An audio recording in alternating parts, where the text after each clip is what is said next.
Well, hooray and hallelujah, and welcome to Tom Rhodes Radio Smart Camp, or shall I say, the Mom and Tom Rhodes Radio Smart Camp. It's our neighborhood has just started to open up. I live by the farmers market in Los Angeles, and for months it has been a ghost town, and now they've actually got the chairs and tables back.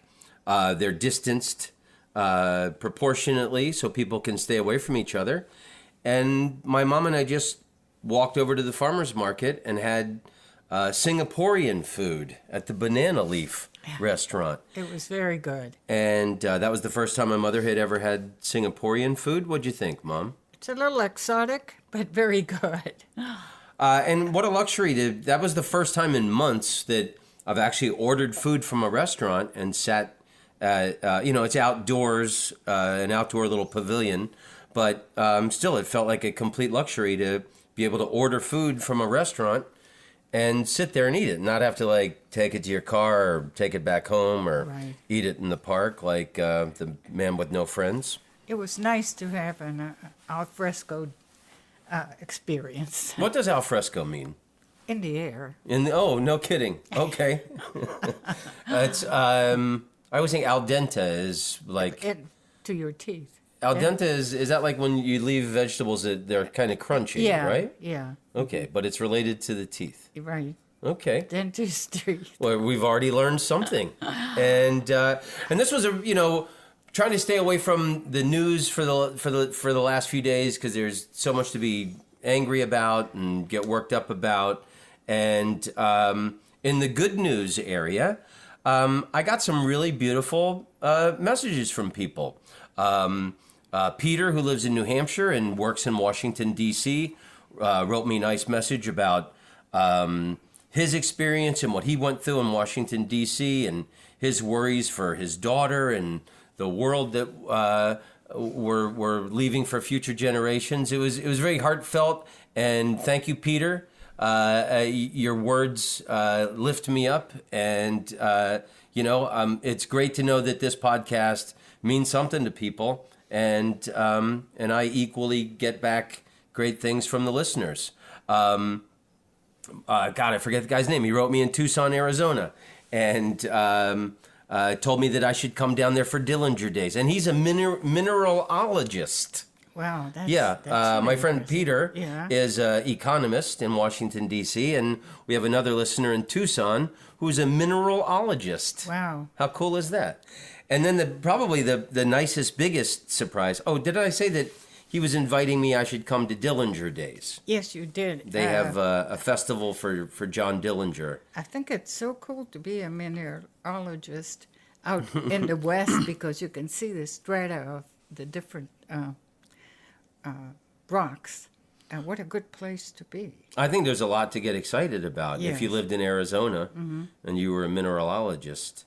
Remember our cousin Fernando that I went and visited in Patagonia in Argentina? He took me to some friend's place and the guy he had like a barn. He was a mineralologist. I still can't pronounce the word. In Argentina, and he had like a little barn that was like his gift shop, and that's where I bought some of these beautiful stones that I have. I don't know if you've seen the blue triangle, and there's like some looks kind of like crystals in the middle. Oh, it's in the room you're sleeping in. Oh, It's beautiful. pay more attention. And then the really nice surprise, Carla in Rochester, New York, Yes. sent my mom a letter. Oh, I was so thrilled to get a letter from somebody, and that was really nice of her. Thank you so much, Carla. Carla wrote how I met your son. And Yes. Carla had come to see me in Rochester, New York, and hung out with her, talked to her, super intelligent woman, and like I've said 15, 20 times on this podcast, that she's the one that turned me onto the Week magazine. And I've gotten almost everyone in our family subscriptions to that, Yes, thank you, Carla. Really appreciated your correspondence. Yeah, and you made me look good in front of my mom, saying what a nice, thoughtful man you thought I was. So Thank you so much for doing that, Carla. Thank you. You made my mother and I's day. You We've been, for the last couple weeks, we've been watching this PBS Great Museums of America. And we finally finished it last night. Holy smokes, this thing was long. Yes. I mean, it took us But it was pretty interesting. They had so many museums to talk about. Yeah, I mean, there's a lot of museums, in some of these cities, like the New York City Fire Department Museum. Yeah. I'd never even have heard of that. Yeah. We're not going to go over everything that we saw, but we're just going to tell you guys about the interesting ones that we made notes on and we thought that you would find interesting. And there's a great one in Rochester, New York that Carla, I'm sure she's been there a million times, but that's coming up on the list. But here's some notes that let's just celebrate museums for a second. Uh-huh. And that one interesting thing about Oppenheimer, the scientist who worked on the atomic bomb, that he was in charge of making the Exploratorium in San Francisco, which is a children's science museum to get kids excited about science. And I loved his quote. He said, "No one ever flunked museum." So we're going to celebrate museums, and remember, it's museums are great because you can't flunk it. So these are some notes that my mom wrote down. What are museums and what are they for? Number 1, educational forces. Number 2, forces for change. Number 3, interaction, experiment as the wonderful children's museums where they teach basic science and physics children can interact and learn from. Number 4, history, answers who we are as a people. 5, botanical gardens where the science of plants of the world are studied and knowledge is distributed to the public. Number 6, the National Zoo, where wildlife is studied, endangered species are reintroduced to their natural habitats, and how the extinction of their habitat affects the animals. Number 7, museums give classes to the public. They disseminate information. Number 8, give apprenticeship opportunities, volunteer opportunities to all age groups. And number 9, no museum is ever finished, that they're always adding to the museums. Yes, every museum seemed to add that at the end, that they are never finished, that they keep adding, because there's more and more to talk about. Well, we learned so many things, like the first one we're going to talk about is the Metropolitan Museum in New York. And it was so fascinating because there was one episode where they showed how they bought the art.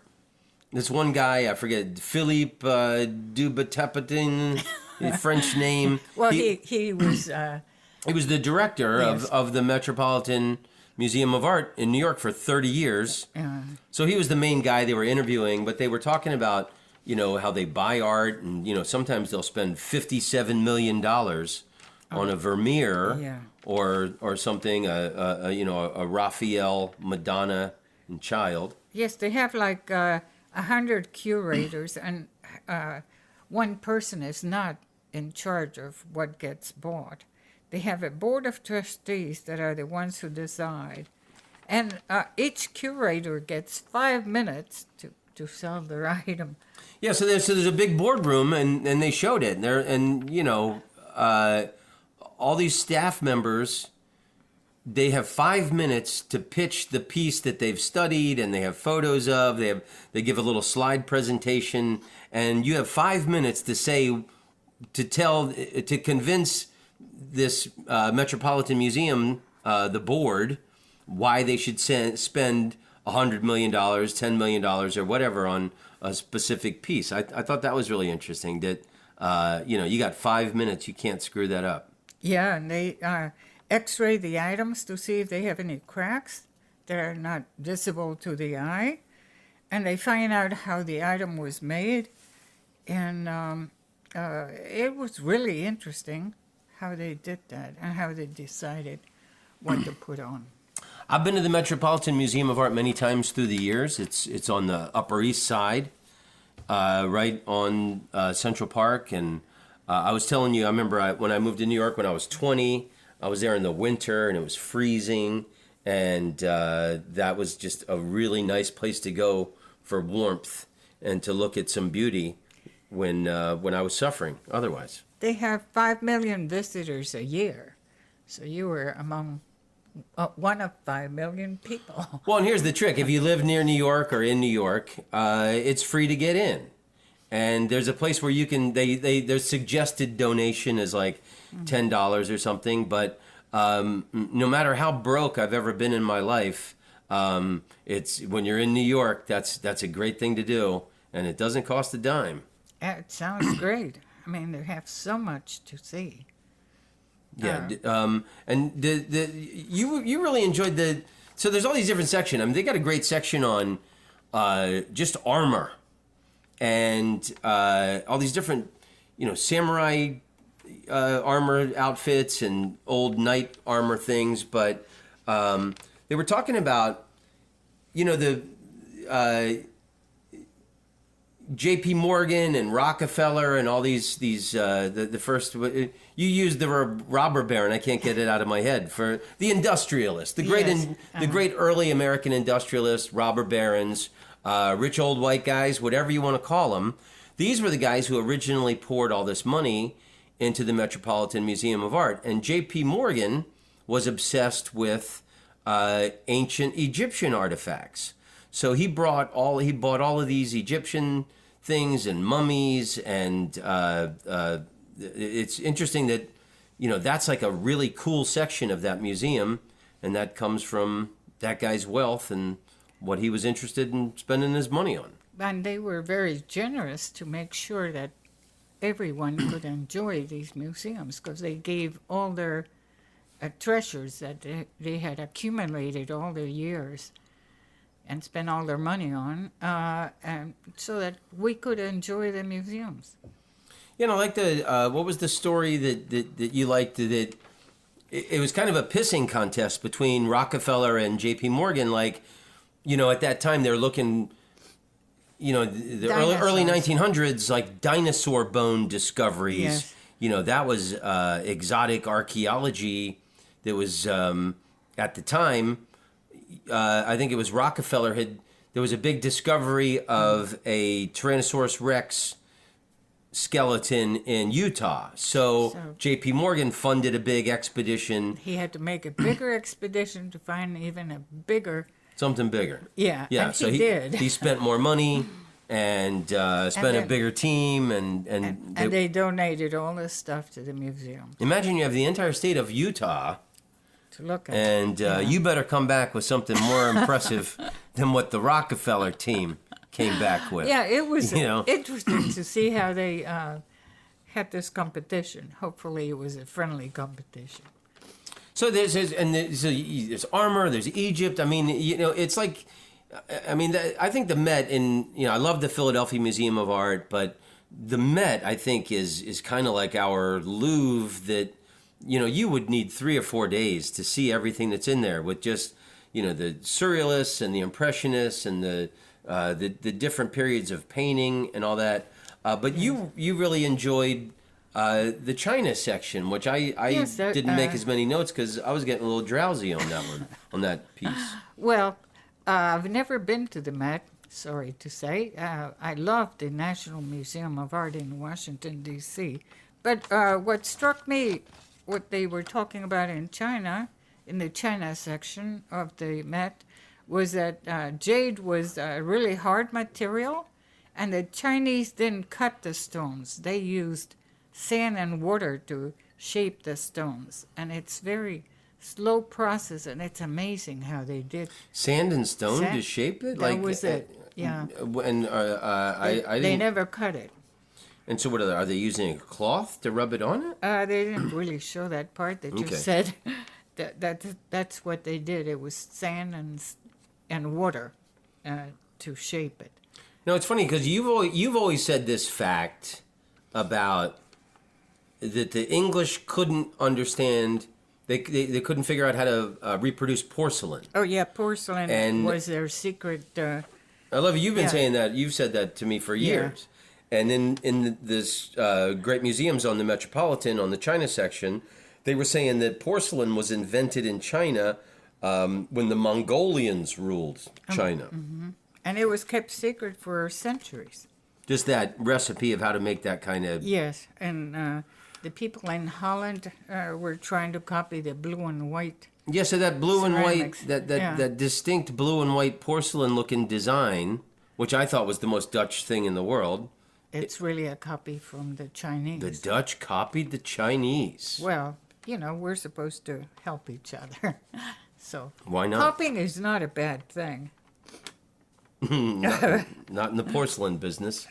And what else did you have on the China section? Well, that they mastered bronze around 2000 BC, and it lasted about 4,000 years. And bronze was used for weapons and vessels that were used to offer sacrifice to their ancestors, who they believed would speak to their deities for them to bring them blessing. And another really cool thing that that they mentioned was that they buried miniatures showing everyday life with the person that died, so that they could have all they needed in the afterlife, which I thought, good grief. I thought that was a very Egyptian idea, and here they are. The Chinese were doing it also. What a concept to bury somebody, like you're sending them on a trip. Yes, with everything they could possibly With everything need. they might need in the afterlife. Yeah. Well, you're going to get thirsty in the afterlife. Well, going to need a snack. The kings had those, those 100 warriors that were, each one was individual. Did you see that? The when you went to terracotta warriors? Yeah. No, and there was one Chinese king, and he's the same guy that had the Great Wall of China built. So what a paranoid fruitcake he must have been. Well, it helped keep the savages, the people the away. Mongolians out. Yeah. For a while. When I was in Mongolia, I said, I've been to China and I've seen the Great Wall of China. Now that I'm in Mongolia, I want to see the Great Ladder of Mongolia. Jeez. Well, something else that was really interesting, of course everybody, I think, knows that calligraphy was big art in China. They made scrolls, and one interesting thing that they did was when you owned one of these scrolls, you would seal it like a stamp, and they seemed to be, only ones they showed were red. So they had the signature of the person who owned the scroll, and this added to the value of the scroll, which I would have thought that it wouldn't have, but it did. Sometimes the owners would add notes on the side of the painting, or like it was a landscape, they would add notes on the side to say how they felt when they viewed the painting.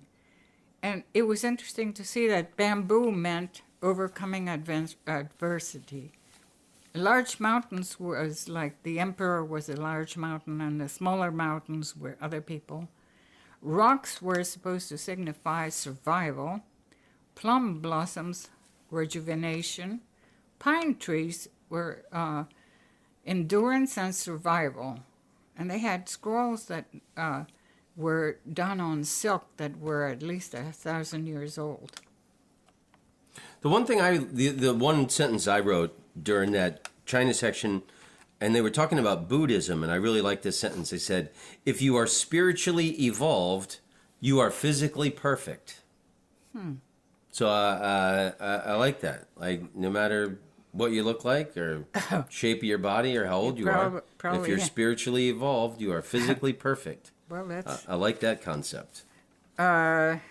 And they had how China's history was affected by the people that conquered them.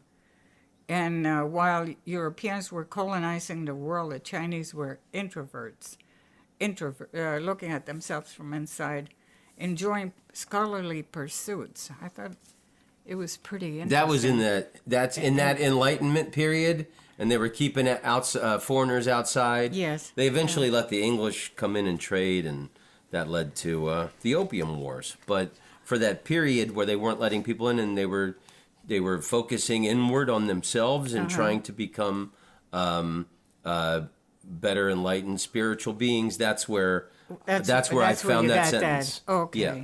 So See how we help each other with our notes? Oh, gosh. So then the next one was the Colorado History Museum in Denver, Colorado. And I didn't know that Colorado was part of the Louisiana Purchase. That I didn't realize that that Colorado was part of Louisiana, and it was under part of France. Unbelievable.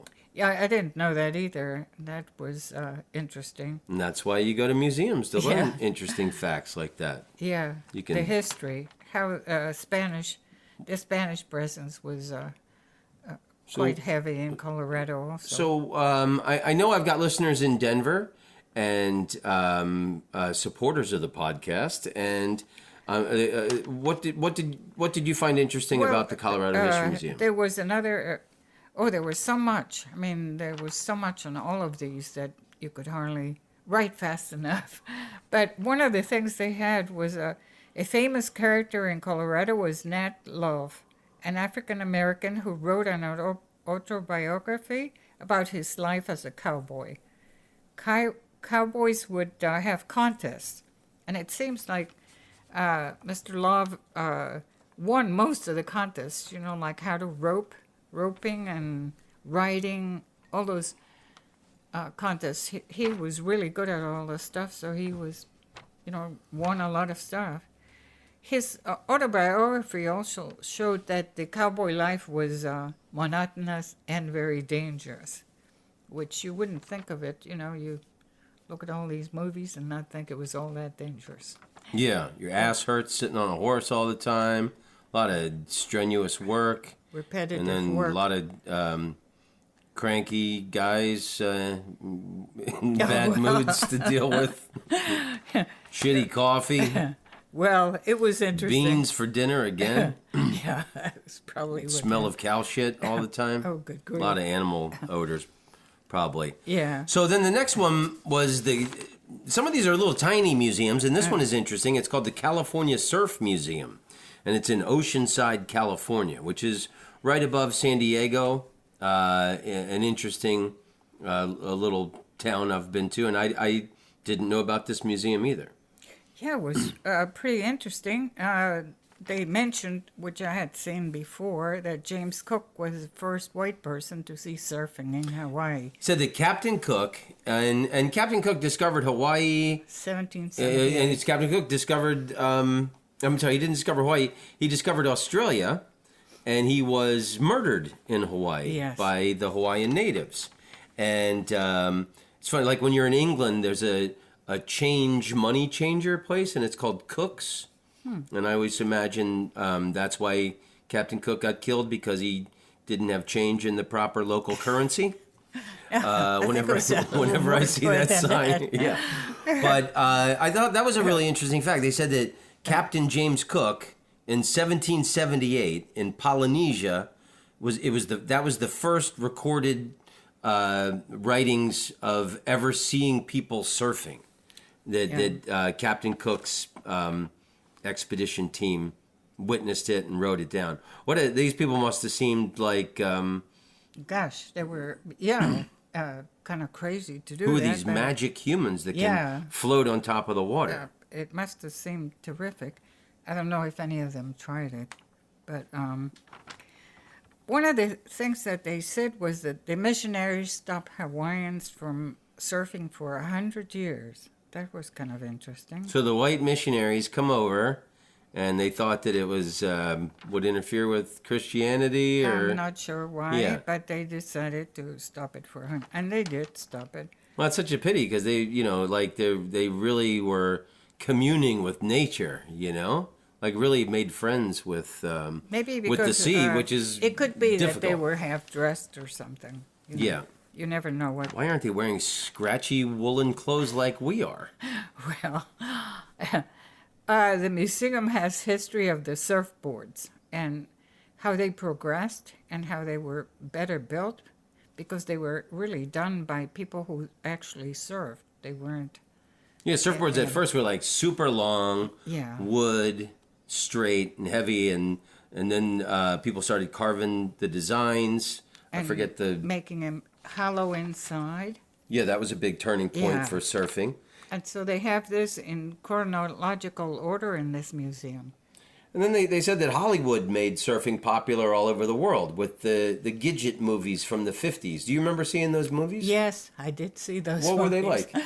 It was a boy meet girl and, a problem and then a happy ending. They were happy endings. Surfs, and he's got to fight a guy. Yeah, well, the usual stuff. Yeah. They had their own surf music and surf lifestyle was supposed to be, Yeah, and one of they're these old surfer guys who are in charge of this museum, and one of them was saying that they hated those Gidget surfer movies in the 50s, but they loved the fact that it made surfing popular. And they said all of a sudden now pretty girls were coming out to the beach because they wanted to meet a surfer guy. That changed everything. Instead of it being like an eccentric, extreme sport, now it was something the ladies were attracted to. Yes, and I guess that all guys would like to do something ladies are attracted to. I think that's the reason painting and comedy and music and everything was invented. Sure. Okay, so the next museum is also in Denver, Colorado, and it's the Molly Brown House. And my whole life I've heard the expression the unsinkable Molly Brown. And this is her. And she has a house in Denver, Colorado. She was married to a guy. He invented equipment to make panning for gold easier. And he made a fortune from this.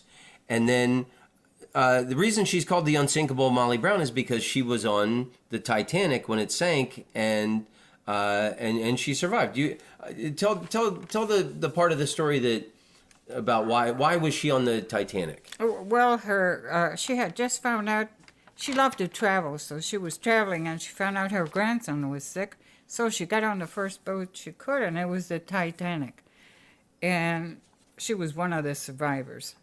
Yeah, I forget like how many boats that there was.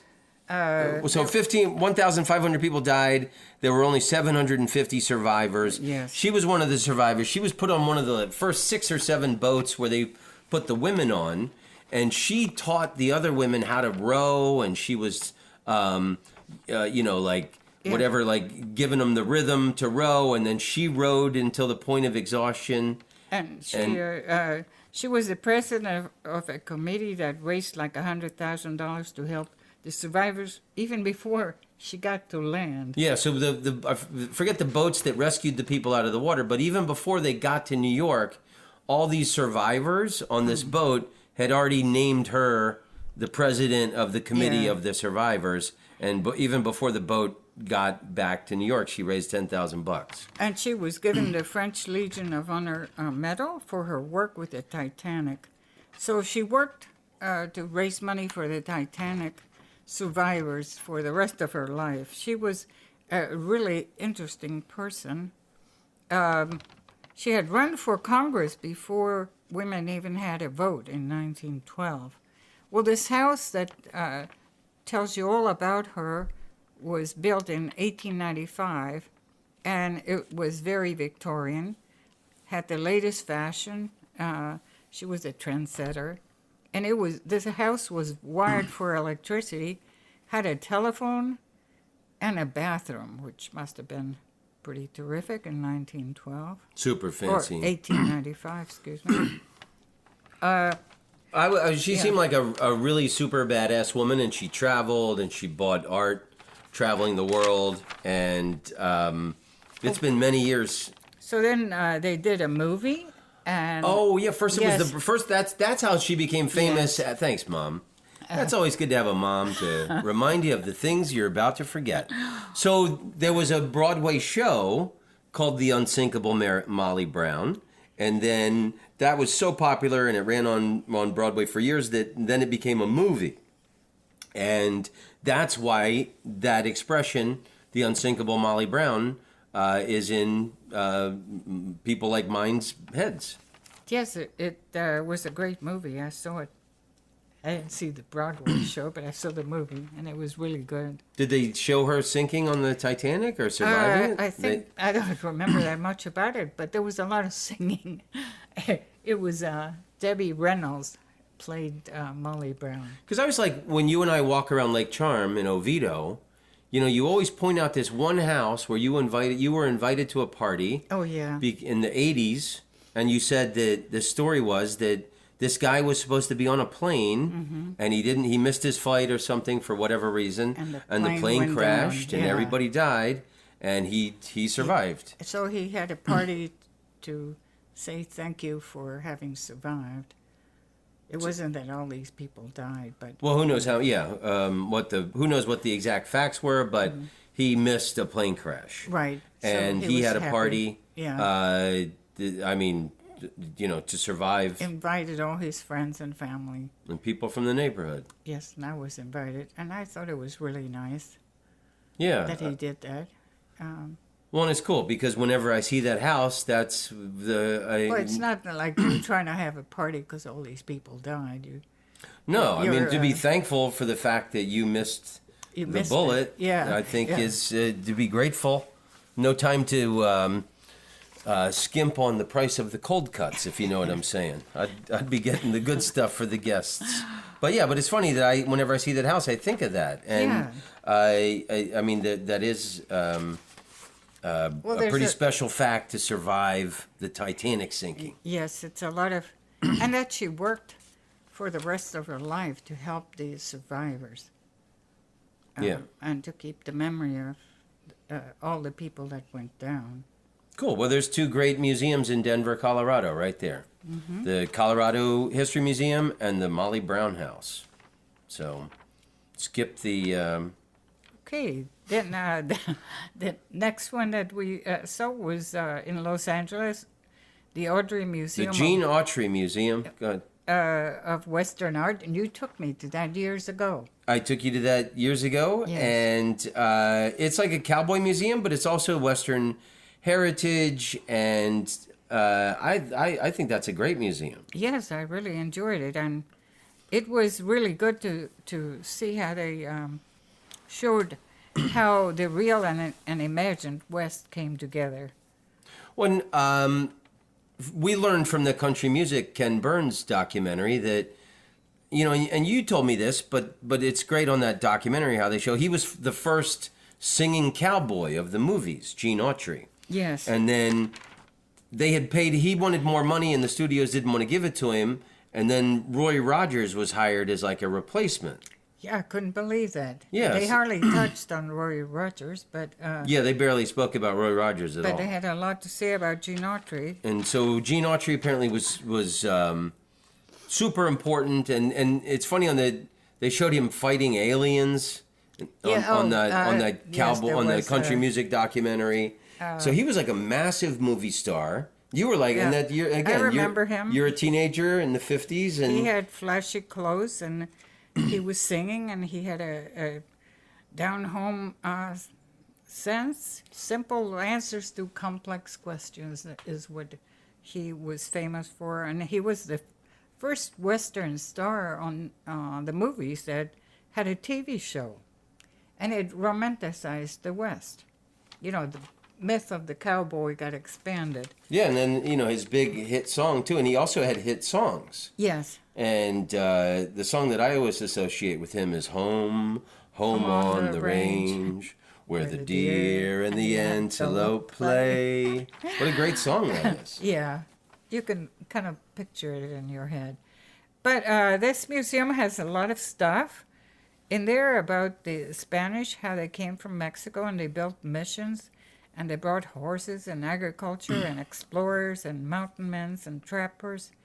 Indian artifacts are shown there also. Like they had a special necklace made out of bear claws. That was pretty cool. That was pretty cool. And then they had a history of that Donner Party, if you wanted to. The Donner Party, they were coming from the east. It's a famous story, and because it happened not far from Lake Tahoe. I mean, it's you know, right next to Lake Tahoe, and they were trapped there for the winter, and they couldn't go through the pass because the winter. And then It's a terrible story where most everybody died, and they even resorted to cannibalism. Yeah, And that was bad. I play at the Improv at Harvey's Casino, and I'll be there in August. That's going to be my first gig out of the state since the shit hit the fan with the COVID-19 virus. But and I've heard about it whenever I go up there because I play there every year. And Lake Tahoe is so beautiful. I think I might have told you about this. Like, I always imagine those pioneer people crossing the vast, dry West. I mean, and I've driven it. It's just dry and mountains and desert. And those people must have been like, just, so thirsty for fresh water. And then when they see Lake Tahoe, it's this, one of the biggest freshwater lakes in North America. They must have lost their mind.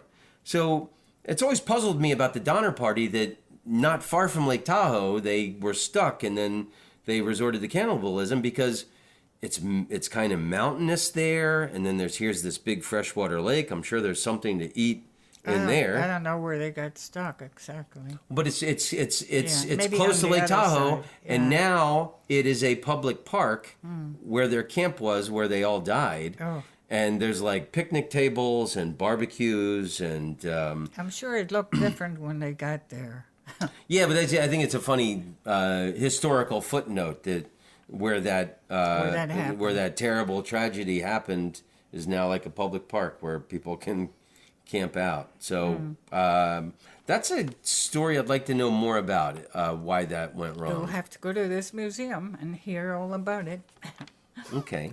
And they had a lot more stuff. I'm sorry. Here's the Yes, sentence go ahead. about the Donner Party. It said, because I learned this little factoid. It said the people fought and died to get to the ocean, whose name means peace. Pacifico means peace.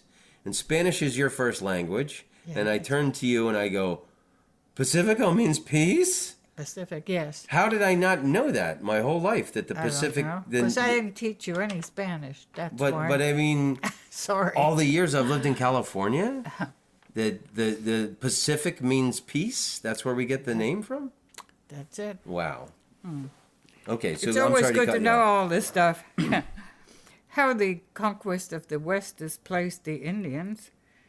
I'm sure that was pretty interesting. How the 1840s war with Mexico, and in 1845, Guadalupe Hidalgo Treaty made 100,000 Mexicans American citizens. American Yeah, and citizens. I think it was the 1848 Treaty of Guadalupe Hidalgo, and I think it also promised these now Mexican Americans each land grants. So, Well, it'd be interesting to look into that a little more. And they also had how the train brought the East and the West together, and how the Indians and the settlers actually exchanged ideas. That was pretty interesting. And how the artworks of Remington showed cowboy life. there's a section on Custer and Crazy Horse at the Battle of Little Bighorn, which is one of my historical obsessions. I've been to the Battle of Little Bighorn twice. You've seen that arrow in the room that you're sleeping in. I told you I have bought seen that that, at the yeah. gift shop Yes. of the Battle of It Little looks pretty Bighorn. authentic. It's funny where these it's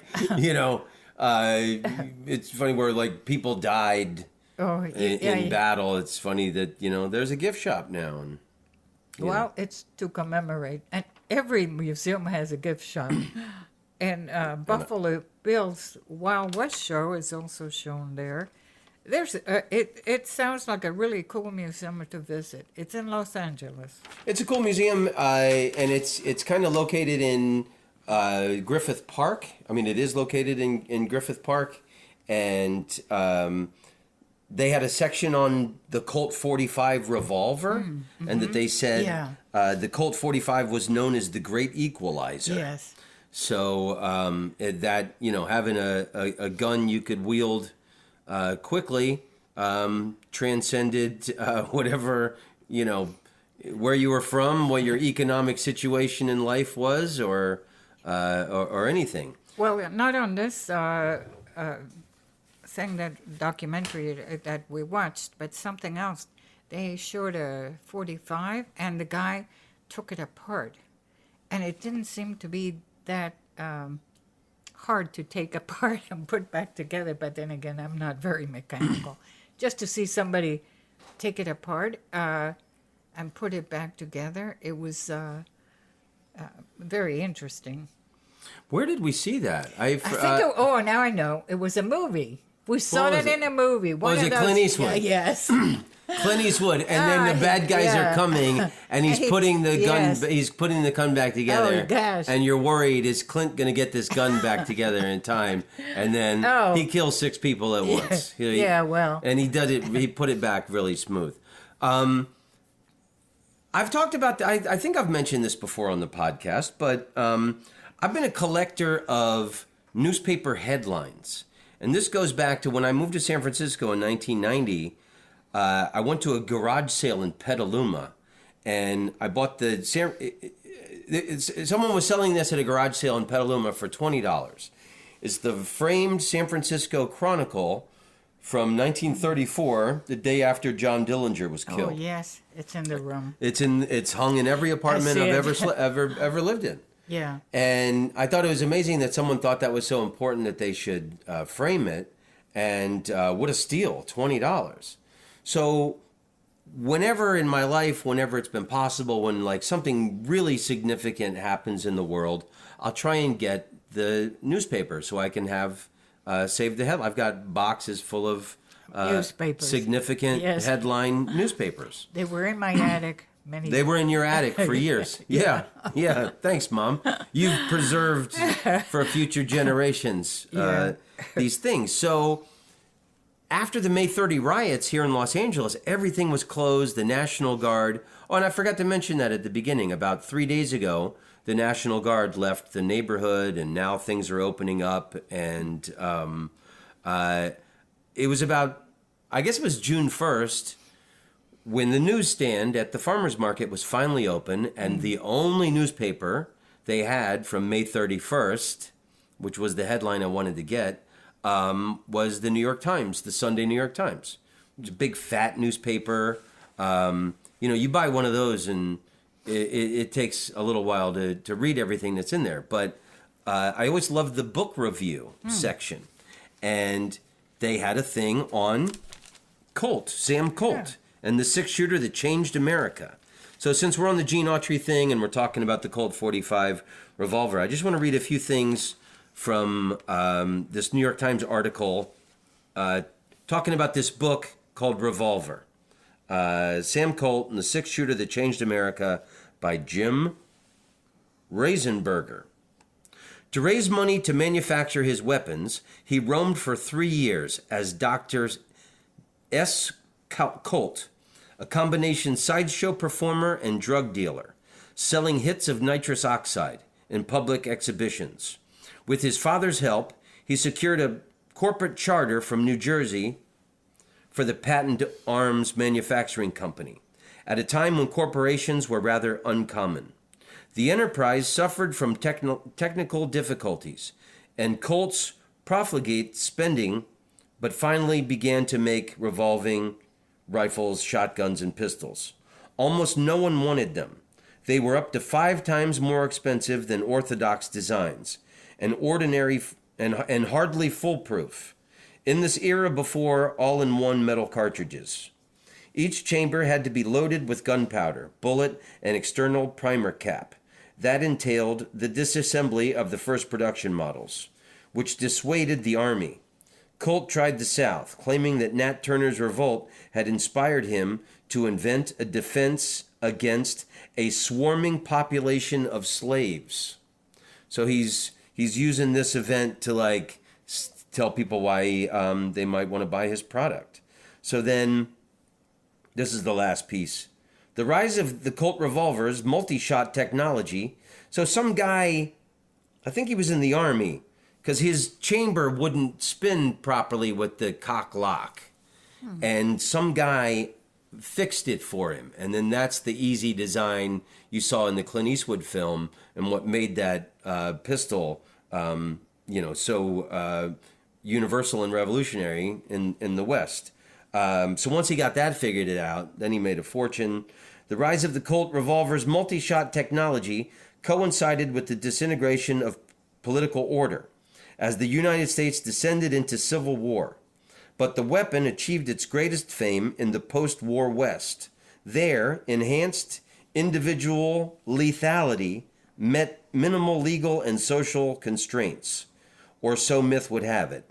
As with Colt, the truth is not the opposite of legend, but much more complicated and interesting.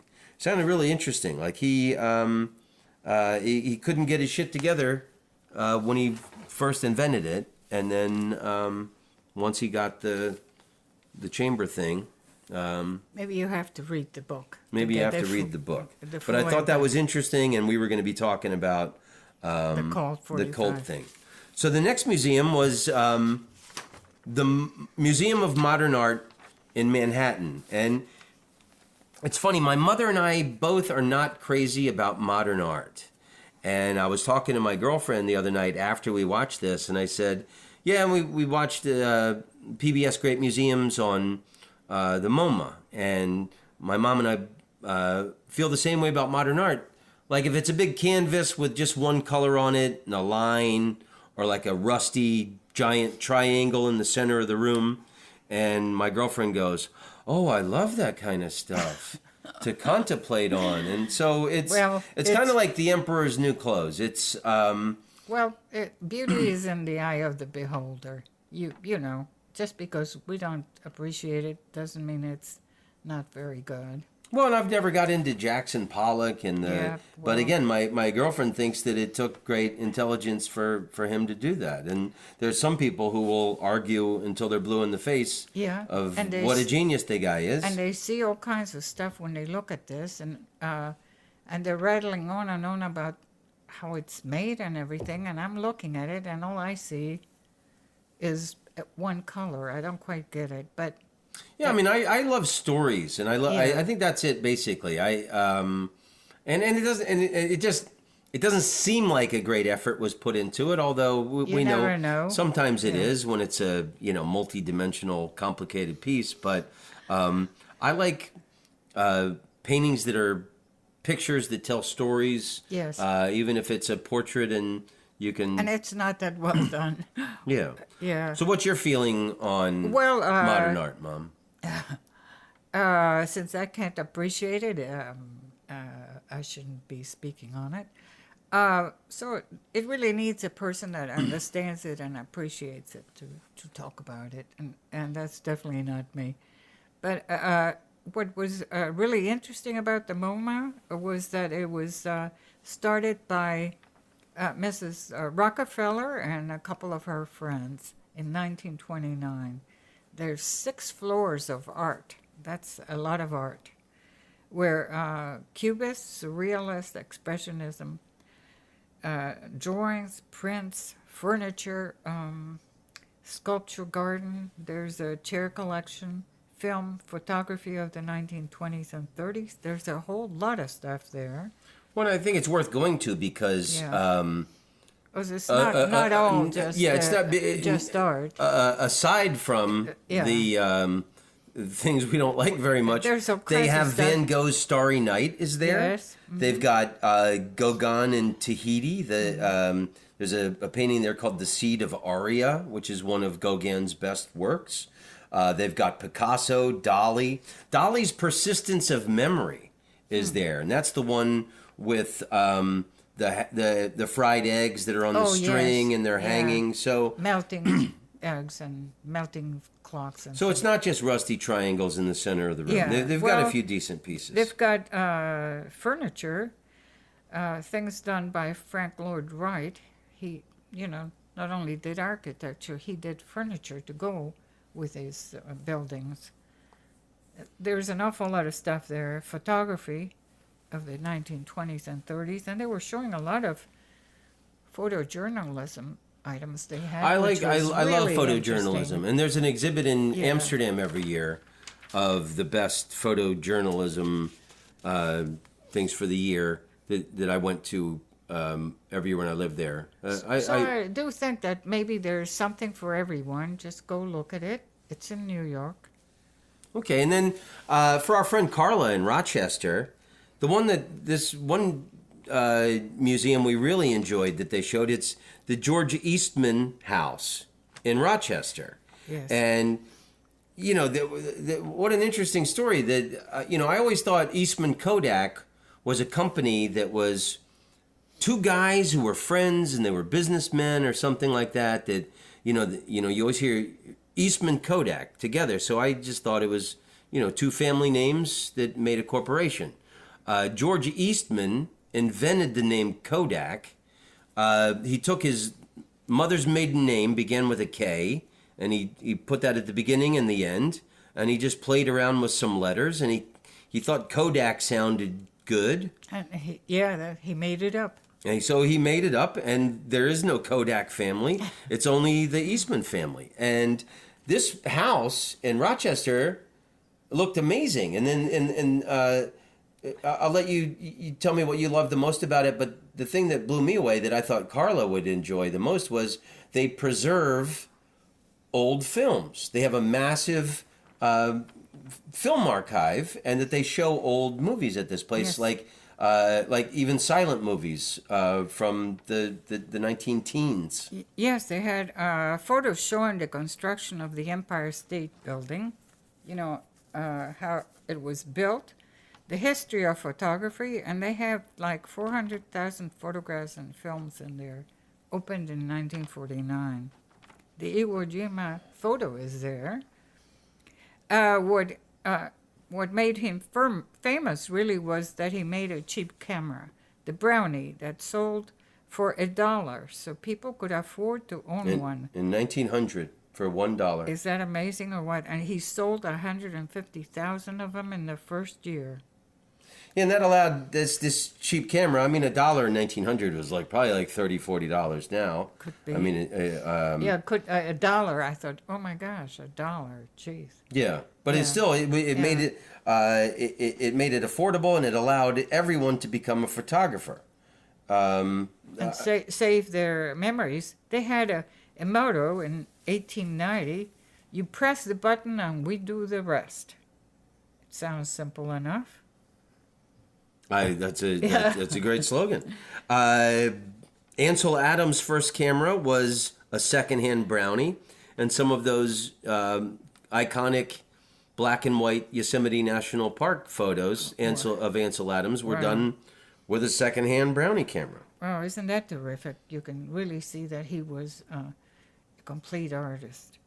Yeah, it's funny. I wish I'd have known about that when I was in Rochester 10 years ago. If I'm anywhere in that part of the country, I want to go look at it. I want to go to the Baseball Hall of Fame, which is upstate New York, and then and someday in the future. We took you there years ago, but hey, I was a kid. I know, and I'm gonna have to make a side trip to Rochester. Yes, and Eastman and Edison worked together, and they have a film school. In this museum where they restore and preserve motion pictures. Oh, another interesting thing was that they have 140,000 images online, so you can look at these things online. Yeah, that's another great thing. Thanks, Mom. I think that's wherever you are in the world, and I love photography, and especially being able to access, like we talked about on the podcast before, the Library of Congress. Their website, and you can go all their entire archives. This George Eastman archive collection, they have the original photo from Iwo Jima. Yeah. What was there was something from Lincoln's.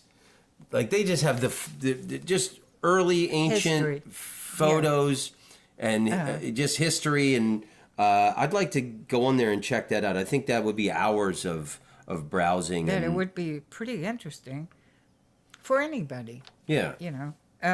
One last thing about this Mr. Eastman, he never married and didn't have any children, and he got sick and had a disease that he was not going to recover, so he killed himself in 1932. And they had the desk where he killed himself. Sad story, but it Sad seems like a story. really cool museum, and Yeah. I'm going to check it out. Everybody interested in old cool photography should take a look at their website.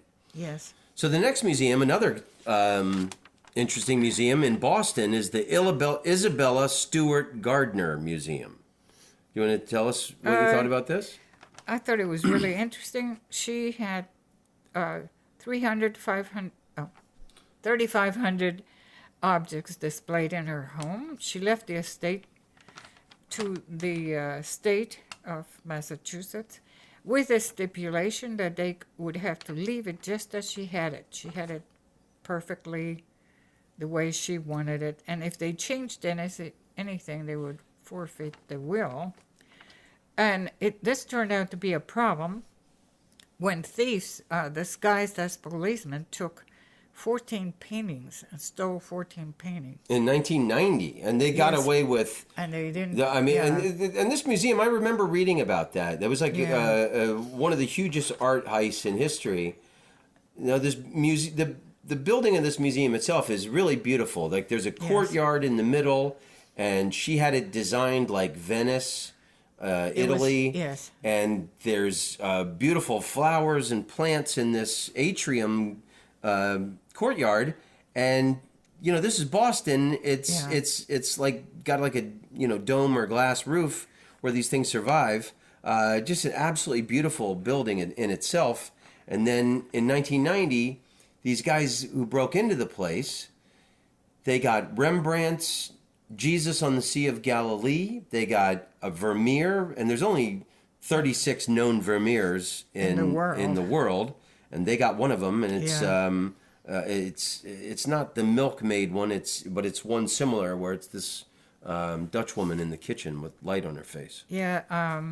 So now, I guess that up to the time when this documentary was made, they had not recovered the paintings. So you'll see a frame just where the painting used to be, and it's empty, and it's kind of sad.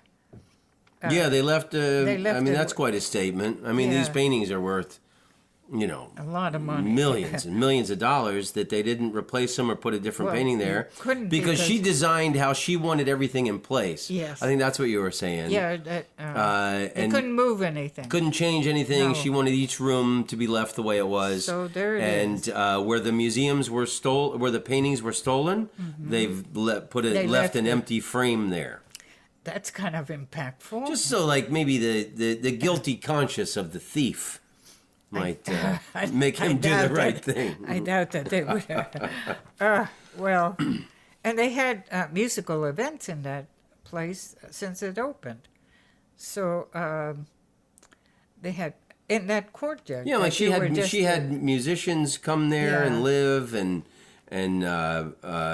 painters before it became a museum, or in its earliest stages while she was still alive. Yeah. That was interesting. And she had mosaics from the 1st century Romans in that courtyard.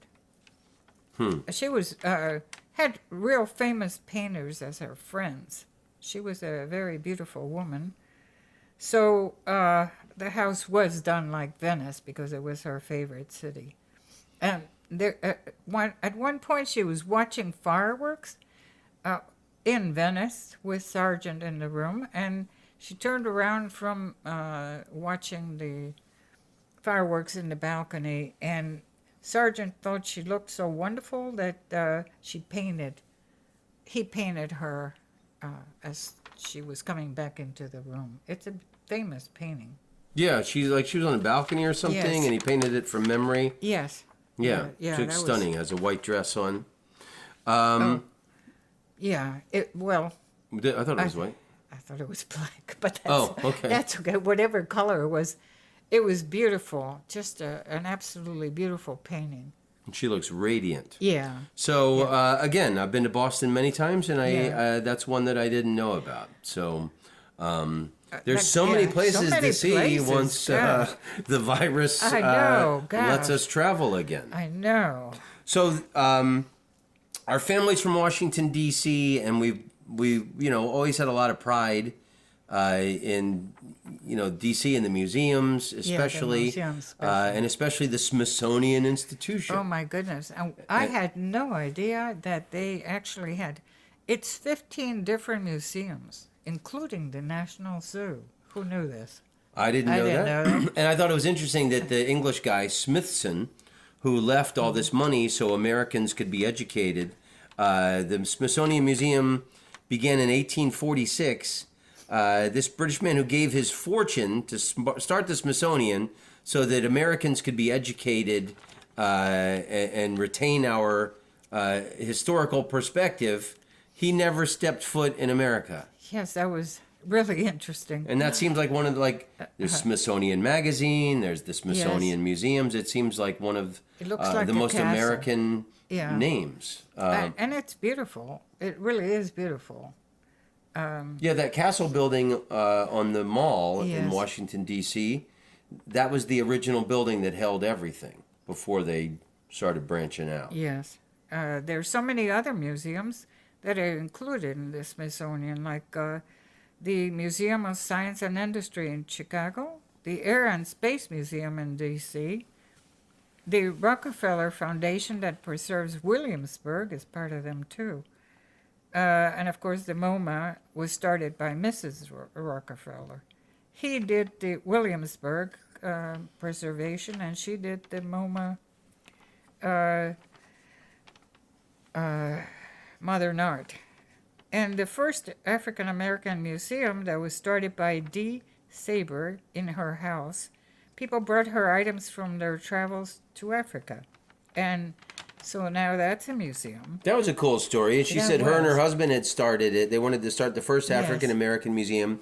Now there's 150 such museums, but she was the first. Yes. Where were they in? I forget, in Chicago or D.C. I forget where. I didn't get that. But she was saying that all these friends, like a guy said, "Oh, I just got back from Liberia doing missionary work, and I've got these Liberian statues. Do you want Yes. them?" And so she That's said how the she got- earliest yes. stuff was all given to them, and Yes. and their home was the original African American museum. Yeah, that was really interesting. And also the Holocaust Museum in D.C. That takes you through the history of the people who died in the Holocaust. That's part of the Smithsonian. The Exploratorium, like you said, Oppenheimer wanted to create a place where kids could be interested in science and try different on hands. I didn't realize that the Slice. Exploratorium was part of the Smithsonian. Oh, I didn't either. The Boston Children's Museum is also the same thing, with the idea that play is learning. The National Museum of American Indians was interesting. They have 500 tribes in the U.S., and that's in Washington, D.C. And they work to get sacred objects and remains of Indian people to be returned to their particular tribes. And I've seen news fairly recently about their attempts to get their things back. And then the National Zoo in Washington, D.C. is part of the Smithsonian. So is the New York Botanical Gardens, where the science of the plants of the world are studied. Good stuff. Yeah. So we got not too many left, but the next one is I thought was another interesting museum. It's the Morris Museum of Art in Augusta, Georgia, and it's basically the art of the South. And the curator was on there saying how they want to be distinct and not copy New York trends or Chicago or European trends, that they're really looking for real, what is the true Southern art. And they had a lot of portraits that were people's families' official records that were passed from generation to generation. And different people would paint these things, like itinerant painters. And some of them were pretty good, and some of them weren't that good, but this was history. So that's what they have in this museum. And the idea that Southerners have a love of place and abundance, so their paintings are overflowing with like overflowing fruits, and he made a point that there was a great collection of impressionistic paintings in the South because the atmosphere is full of misty atmosphere and hanging moss and that kind of thing. And mostly they were saying that the Southern painters like to tell a story. And so they showed a few African-American painters that belonged to a Silver Slippers club. Silver Slippers? Yeah, it was pretty interesting. Those dancing people that were dancing. On the coast of South Carolina, and Yes. I forget the name of it. There's That was really interesting. There's an island.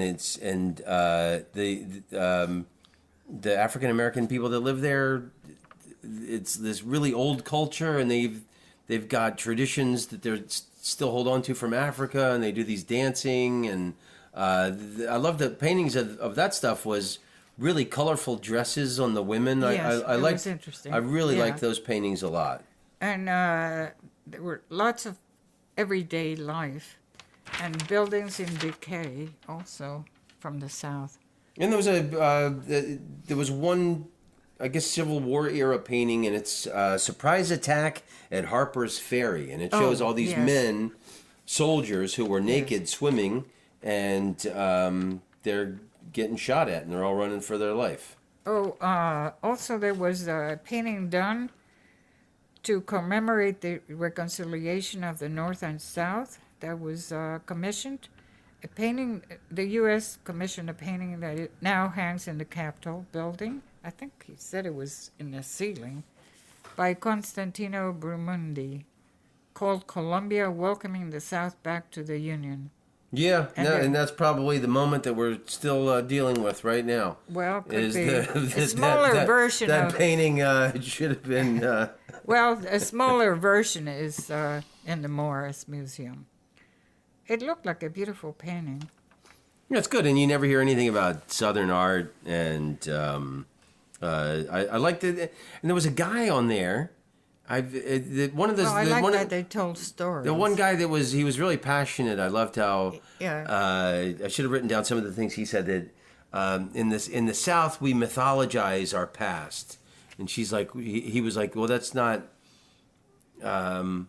I forget what he said, but it was really interesting points that he was making made about a lot of good points. being conscious of the place slavery and the Civil War and things that had happened there, and that every family has a story, and Yes. that this is our history, and he said it in like a very enlightened, aware, woke kind of way. The way he explained. I think it'd be an interesting museum to visit. I hope that guy still works there. Augusta, Georgia. Okay, so the next one, I think you and I enjoyed this one. It's the National Zoo. Yes. In Washington D.C., which We used to I go there remember all the time. taking me there Yeah. when I was a kid. Yes, I used to take you a lot. I remember in the 70s they had Ling Ling the panda, Yeah. and that was like a big attraction, and it was always in the news. And I remember. They had just gotten a panda. I remember that was a big deal, and I remember you guys taking me when I was a kid.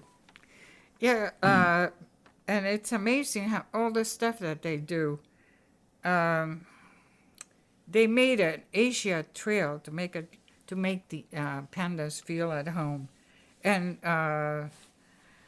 preserving the giant pandas was one of the big things that they were doing. I learned some interesting panda facts, and you can never know enough panda facts, I think.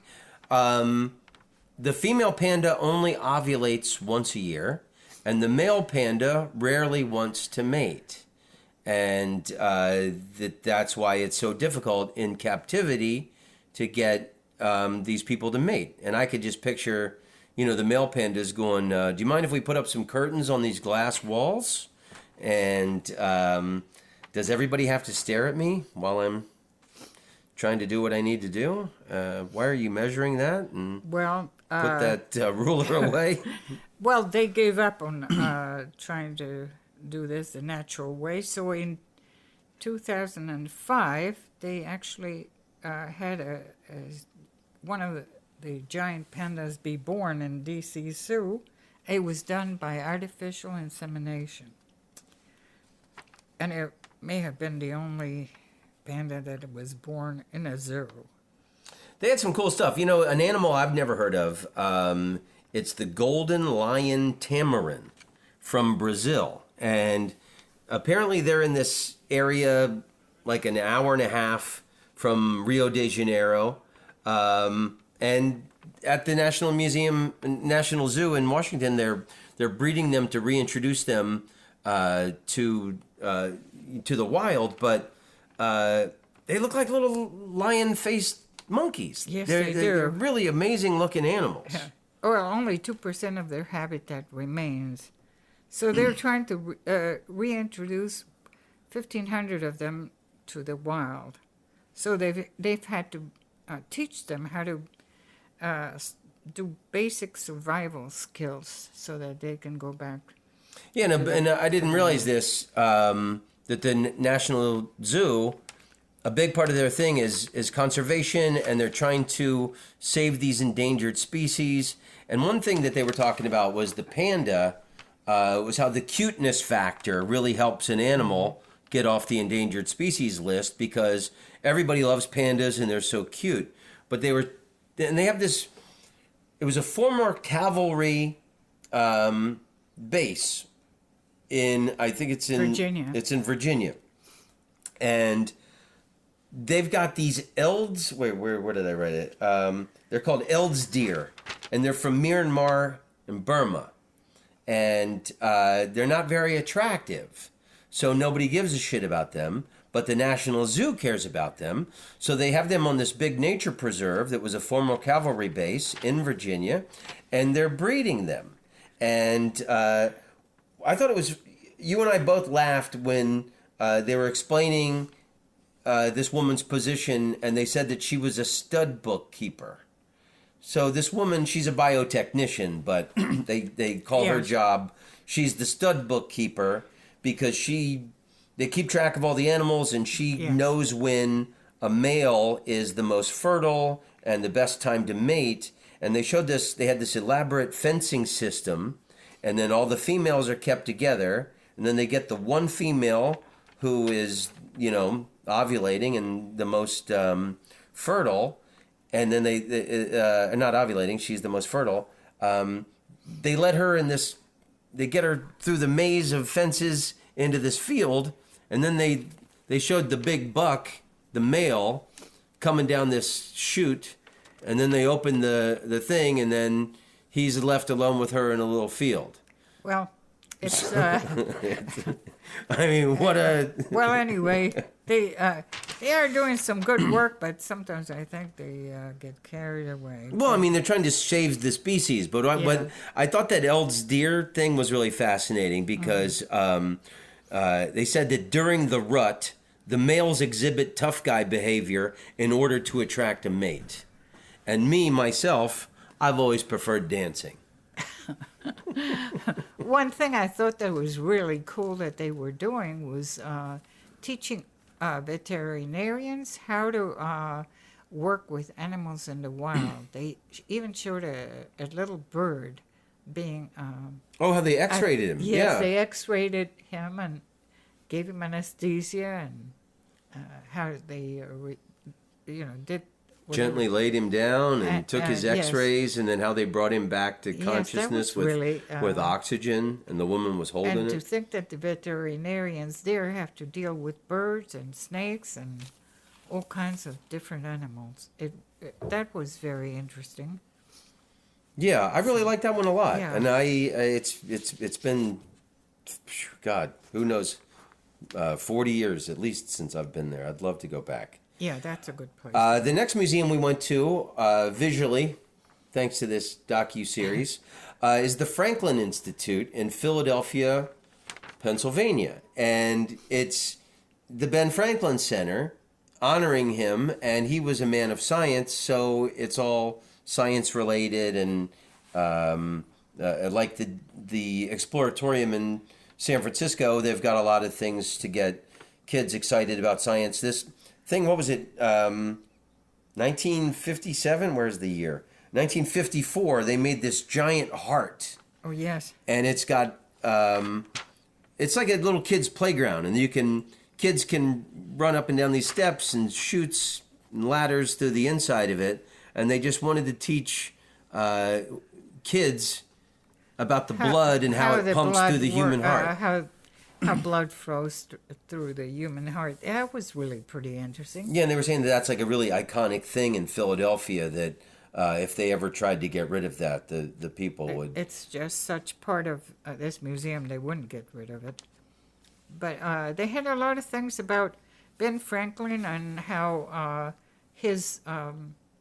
that kite experiment, they showed They've got his lightning rod from 1749.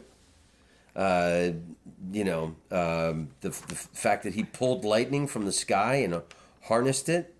And Ben Franklin himself left 1,000 pounds sterling each to the city of Philadelphia and to the city of Boston, and it was that donation, his own wealth, is what laid the foundation for the Franklin Institute. So that's Ben Franklin was just such a badass any way you slice it. And he invented bifocals. I had no idea, because I have bifocals, and he invented them. He made being bald cool. And he also did a glass instrument, and they showed that it was, I'm sure it was like a long cylinder tube of glass. And if you rubbed certain parts of it, it made different musical sounds. Yeah, and he was the first to chart the Gulf Stream. When he was when he was when he went from England and back to England on the ship, he was doing experiments on the boat, and he was the first person to discover the Gulf Stream that goes through the Atlantic, or the first person to chart it, apparently. Yes. I guess they were lucky if they found it. He actually charted it. They have at this museum, they have an interactive sport exhibit. Kids can play and learn, and that was interesting how they showed that if you jumped and you moved your arms. Oh, if you moved your arms, you can jump higher than if you just jump without using your arms. They had the first public display of television at the Franklin Institute. Yes. They have Aviation Hall, which opened in 1934, and it was opened by Orville Wright and Amelia Earhart. Wow. And they show the number 12 airfoil, which is the one that worked for the Wright brothers. That was cool how they showed, and you and I were talking about it on our daily walk today, how they, we think that these people were... not as smart as we are. But these guys are doing mathematical calculations with wind. And to think that people actually they had to make their own stuff that they used. So... they had more creativity in a way that we are, because all we have to do is go to a store and buy something. Push a button and they do the rest. Well, like that camera. But, but it was interesting that they tried all these different kind of airfoils. It was basically this little tin metal piece, and they curved them a little bit, and they're doing mathematical calculations on these things, and that was the piece that gave them the uplift in the wind where they achieved flight. And it was the 12th time they tried it. It was the 12th piece that gave them the lift. Yeah, and they have that, and then they have all the notes. The notes and from the Wright brothers. It's incredible what's in this Franklin Institute. Yes. And measurements. They took a whole lot of measurements. They have everything there. I like that they said that the Wright brothers sold after they flew it, they would sell copies of their plane to people for $5,000. But you had to take their class in Dayton, Ohio, on how to fly the machine. Right. And if you didn't pass the class, you couldn't buy the machine. Yeah. I thought that was... that was really cool. That's interesting. Yeah. And then the last note that I have on the Franklin Institute is they have a check that Neil Armstrong wrote to a friend to pay off a debt before he went to the moon because he wasn't sure if he would come back or not. And the check is for $10.50. Yeah. You know, Wow. in case I die, I don't want you to think I'm an asshole for not paying you back that $10.50. Wow. Yeah, lots of interesting things in museums. Great stuff. I love Philadelphia. The very last. No, we got two more. The more. Whale Museum in San Juan, Washington, which is way up in the top of Washington State. San Juan Island. San Juan Island in Washington State. What do you have, Mom? Well, they make a 10,000-mile trip each season from Mexico to Alaska. Wow. And the museum gets about 500,000 visitors a year in the summer. It's kind of it looks like another small museum, but they do all this research there. They've got the bay with microphones set up, and they're trying to figure out how whales communicate with each other. And then they're also taking telephoto lens pictures. They're trying to identify the whales and who's speaking, and they're trying to figure out the language. Yes, isn't that interesting? I thought that was interesting. That was interesting. And another interesting fact about whales is that the child always stays with the mother for their whole life. Yes. Just like me. And the grandmothers. And we're like whales, Mom. And they don't know who the fathers are because the fathers come from a group of whales is called a pod. So they don't know what pods They have been looking at these 3 pods of 80 orca whales since 1976. So they've identified 3 pods, and they just take care of each other, and they're all connected. So they're thinking that the fathers are from one of the other pods. That's interesting, and they call orcas killer whales, but when the whalers would catch a whale, they'd be tied up on the ship, and then they'd come up and rip them apart because whales kill each other. But then that's where they got the name killer whale. But they actually don't kill humans very rarely, only at SeaWorld during demonstrations. Wow. They are mammals and have to have air to breathe, which is and they said that they said that whales don't really sleep. Because they can't close their brains down fully when they sleep, they have to be semi-conscious to come to the surface to breathe. I thought that's something I didn't know. And they have specimens there of whales that were stranded or died a natural death. They also had, their brains in alcohol, I guess, and to show the size of their brains and ours, so supposedly the brain shows how intelligent they are. They said the 40-foot gray whale has a heart the size of a washing machine. Wow. And the Dall's porpoise is the cheetah of the sea. They eat almost exclusively salmon. Yeah. Orcas, that's it. They rarely kill humans. They eat almost exclusively salmon, and they eat about 300 pounds of salmon a day. Wow. Do you know how expensive salmon is? Well, wow. They're not going to the grocery stores. And they also said because of what they eat and everything, that they figure that they are the most polluted animals because of the conditions of the seas. Well, I think they referred to the during the live capture era, and that was when they were capturing the orcas for the SeaWorlds and different exhibitions. They said that 40 orcas had been captured in a 10-year period, and I think that's against the law now. Now I think it's against the law. Yeah. I don't know if you remember that joke I did years ago about I don't think beached whales, because they think beached whales, they think that's suicides. That's what they've thought forever. But I don't think beached whales are suicides. I think they're just entertainers trying to get to SeaWorld. Oh, good grief. Get me an agent, quick. Yeah, they're trying to break the orca code on the sound.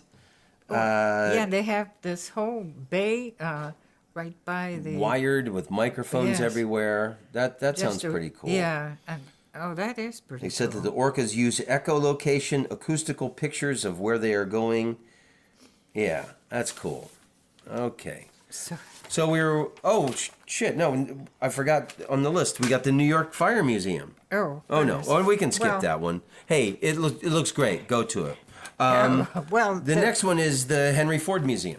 Oh, yeah. Well, here, let me see what the Go note... ahead and Okay, the New York City Fire Museum. Wow, that was really cool.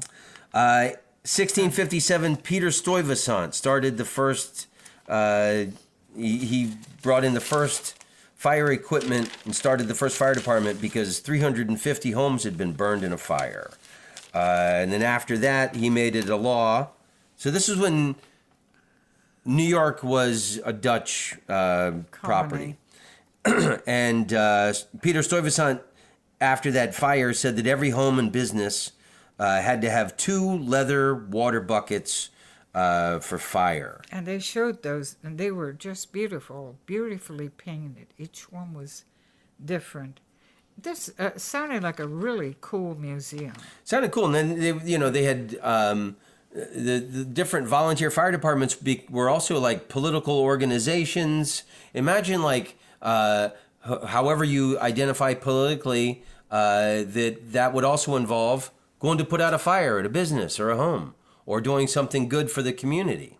So these were like, these men had these social groups and those were the first fire departments, but then there was a big rivalry with them fighting over who would get to the water pump first. Yes. And, people died because of, this rivalry and arrogance. And Well, at some point they made it a paid position, so there was no longer volunteers, especially since New York City is such a large city, one of our largest cities. And they said that the New York City fireman's hat is basically the same design that it's been since 1835. Yes, and he explained exactly what each section did, and it made sense. It was really The first very paid good. fire department in New York City was 1865.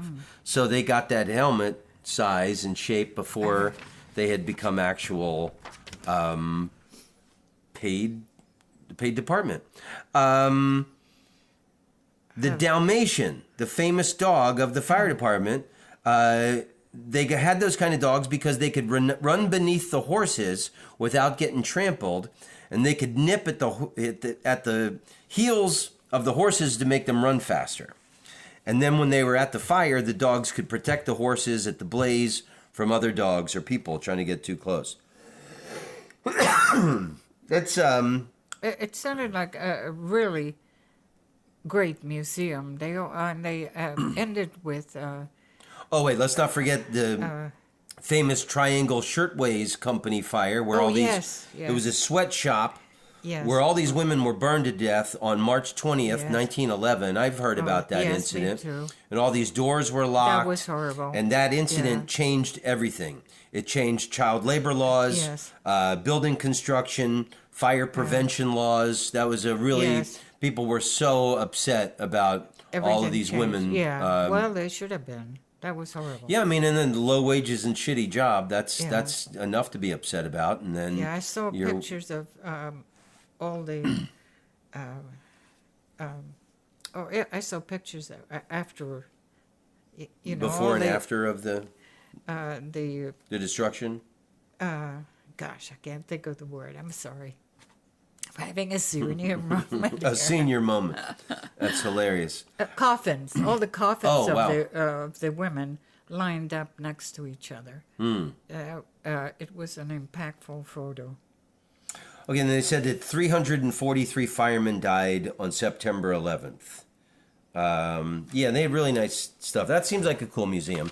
Okay, so we've been rocking for a while, and we're really happy to watch this stuff and have our brains taken away from contemporary events, Yes. and be reminded of the good things that humans have done, and and the great museums are in America. Accept the positive and let go of the negative. I remember last night when we were about to watch the last episode on the Henry Ford Museum in Deerfield, Michigan.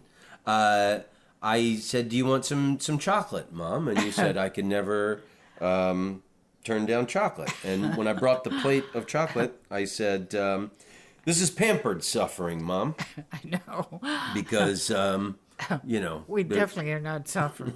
yeah. Which I'm sorry if anybody is suffering. And Yeah, I think it's difficult times to be a human, difficult time to have a brain, and it's good to be reminded that human beings have done a few good things and that you can overcome. People do overcome. Yeah. Yes. Well, my favorite thing about the Henry Ford Museum, which I've been to, yeah, and it's an amazing museum because there's so much cool stuff in there. But he had all these artifacts collected. He had people going around America to buy like washing machines or artifacts to show. He was it's one man's vision to document the genius of everyday people. Those are the words. Well, I should have looked at the notes. Why am I trying to remember? Well, they said it quite well. Yeah. It's incredible the stuff that they got there. They've got Edgar Allan Poe's desk. They've got the bus that Rosa Parks refused to give up her seat to a white man or white woman. That event started the civil rights movement. And I liked how they told the story how they tracked down that bus. There was a guy, he worked for the Birmingham, Alabama bus company, and he kept a scrapbook. So years later, the bus had a full life and was retired or sold or whatever. And then years later, people realized, oh my God, that bus is a piece of American history. We got to find that bus. It had a number. So this guy kept a scrapbook. Whenever there was an article in the newspaper about buses, the Birmingham buses, he'd cut it out, and then he would write down the number of the bus that event took place on. So he's working for the bus company, and his scrapbook is how they tracked down what number bus that was and found it. I thought that was a pretty cool story. Yes, and they have the Oscar Mayer Wiener Carmobile. It's a hot dog car. Yes. If you're not American, the Oscar Mayer Wienermobile is something my sister and I always got a big kick out of. You'd see it at parades or festivals. Mm-hmm. It's a big hot dog car, and this museum is 13 acres of museum. It's gigantic. It's like a whole village. He wanted to make a whole village to make it Greenfield Village. Yes, called it Greenfield. And he's got the cabin that Abraham Lincoln grew up in Kentucky. He bought it, had it moved there. Thomas Edison's laboratory from Menlo Park, New Jersey. He bought that building, had it brought there. So this Greenfield Village are all these buildings of historical importance. Yes, he brought the home that his father built also for his family. So that's there. There's an exact replica of Independence Hall from Philadelphia. Wow, then get that. His father was a farmer, but he hated farming. So at 16, he went to work for the Edison Company. The Edison Illuminating Company. And that was working on an internal combustion engine. And then in his spare time, he invented the quadricycle. And he was driving it up and down. And he sold it to a guy. And then he bought it back. And then later, like I think 1908, he comes up with the Model T. And, Henry Ford didn't invent the car. And he's a complicated guy too. Henry Ford, he wrote this manifesto against Jews that Hitler quoted, and then he started Inktown, this area for black workers of his. He's not someone with a spotless reputation, but his most important achievement in life was creating the assembly line. And so he didn't invent the car, but he invented the efficient assembly line. And this changed industry and the way everything was done. And he could go from making a car, where was it? So in 1908, he starts the assembly line.